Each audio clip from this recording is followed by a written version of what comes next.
Hi, welcome back. I'm Stephanie, and welcome to Building Your Path to Success.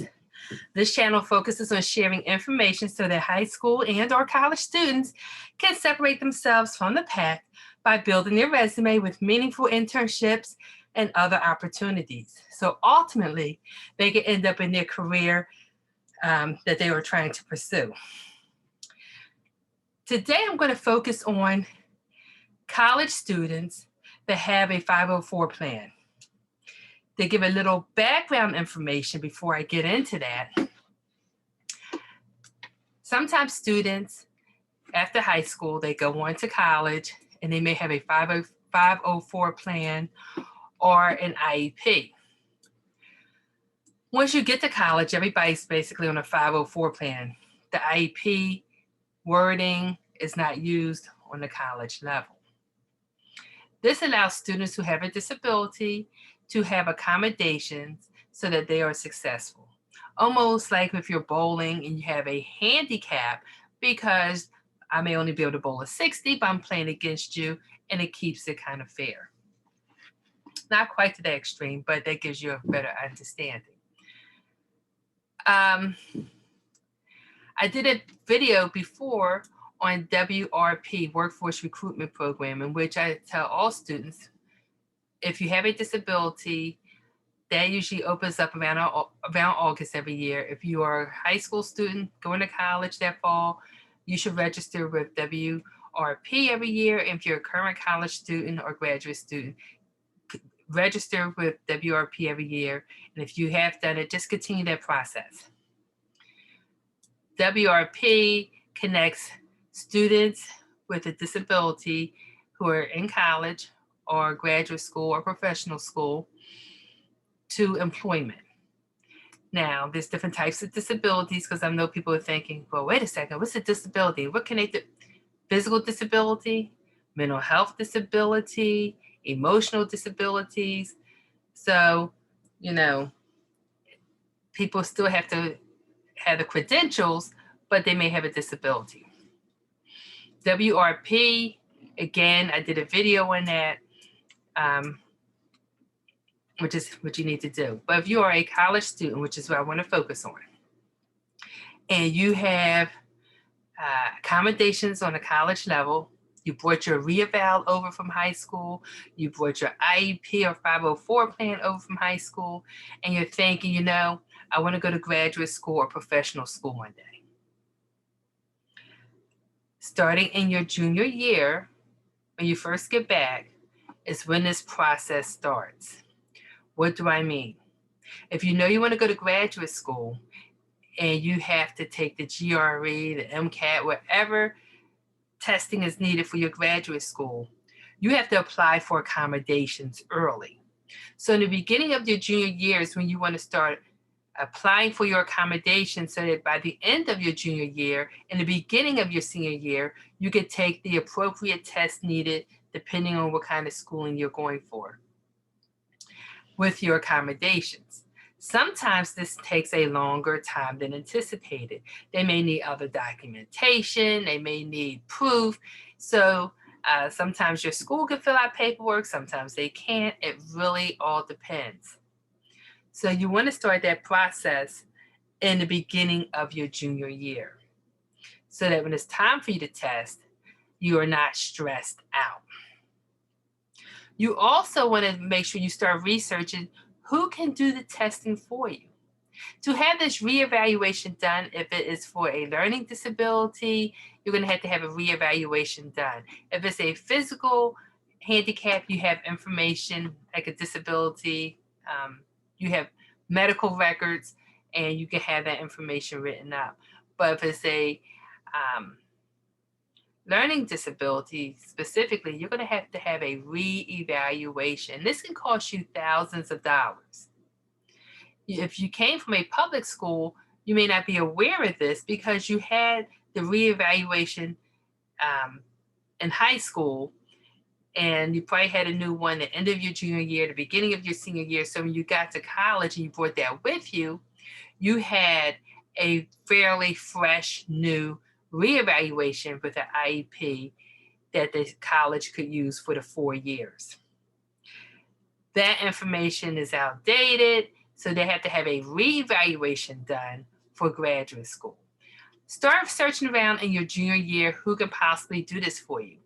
I wouldn't have it done until my senior year, maybe mid-year, my senior year, because you're not going to really need it until you know what school you're going to for graduate school. So remember, when you're applying for graduate school, you're applying the same way everyone else is, but you're not asking for, you're not divulging that information that you have a disability of any sort. If you get accepted to 3 or 4 schools, you're only going to let the school that you're going to be going to know that you have the disability. How do you do that? Again, through the disability office. So whatever school you're going to, if you pull up their website, you can go to the disability office, and they probably have instructions on how, probably a form to fill out. They'll probably ask you to send them a copy of your most recent reevaluation, along with, all the documents. Once I would do that the summer before time. After that, disability office will contact you. You'll have a meeting with them. All this should be done in the summertime, so that when school is about to start, you can follow the disability office protocol. You would have been approved for your accommodations. This is going to be good for your 2 years or 3 years or 4 years of graduate school or professional school. And when you get that reeval done, also ask for a Schedule A letter. Now, we don't really talk about a Schedule A letter. A Schedule A letter is actually a letter that serves as certification that the student has a severe physical, intellectual, or psychiatric disability. I know those words sometimes seem harsh, but this letter is going to be used, again, if you're looking for certain jobs. If you're looking for employment through workforce recruitment program, they're going to need that Schedule A letter. If you're trying to get a job with USA Jobs and you have a disability and you can skip some of the competitive ways of getting that employment, you need that Schedule A letter.